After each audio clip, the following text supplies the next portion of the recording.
I'm Shane Masters with the Midday News. A special welcome if you're watching on onespotmedia.com. The Independent Commission of Investigations, INDECOM, is reporting a 34% increase in the number of people shot and killed by members of the security forces.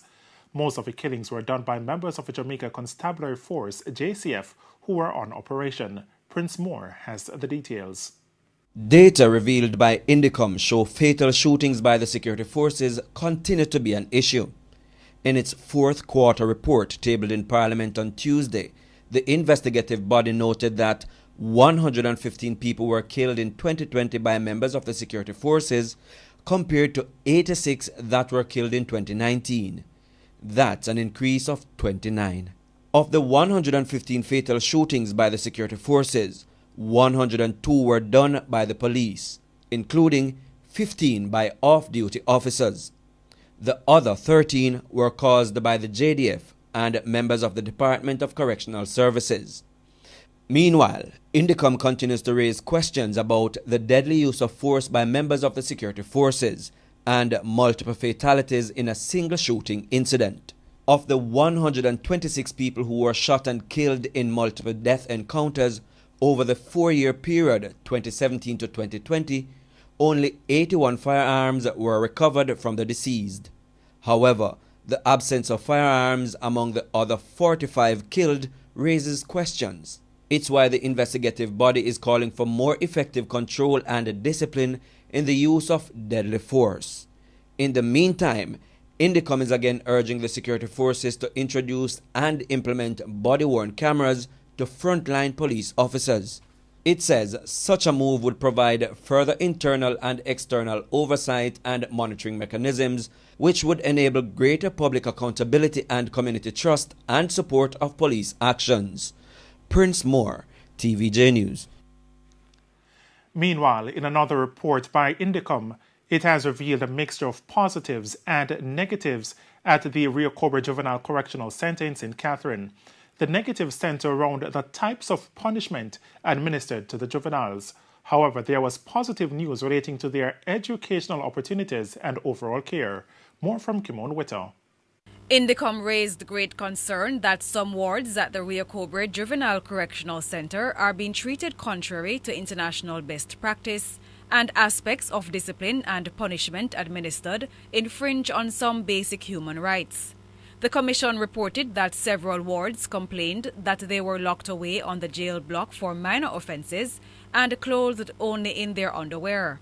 This was made worse by the absence of sheets on the jail block, as this exposes them to the elements without the ability to keep themselves warm. Some wards considered that punishments lacked accountability and were arbitrary as well as draconian. Another complaint was that there was no appeal process and their complaints about mistreatment are neglected. More than 60% of the wards believed the system for punishing them was fair, yet 74% of them indicated they were punished for no given reason. The Commission condemned the practice of locking them away on the jail block only in underwear and concluded that this poses a psychological risk. It recommended that the Department of Correctional Services and the Ministry of National Security implement swift reform and best practices that adhere to international standards.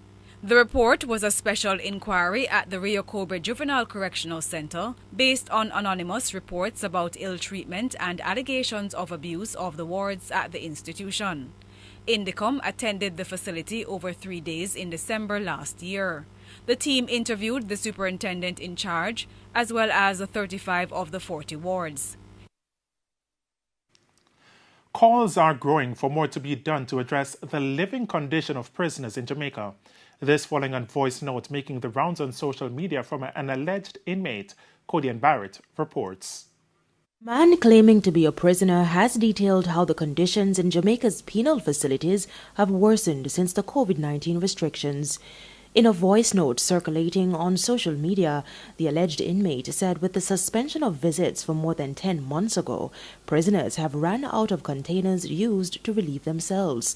Executive Director of prison rights group Stand Up for Jamaica, Carlo Gualata, says overcrowding is a concern. General Penitentiary, Tower Street.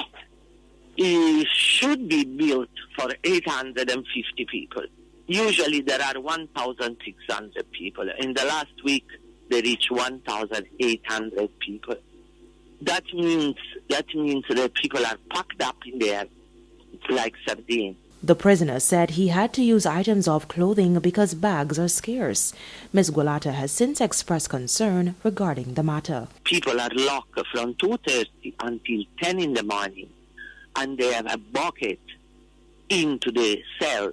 And in a cell there are several inmates, and everybody uses that bucket for his own personal convenience.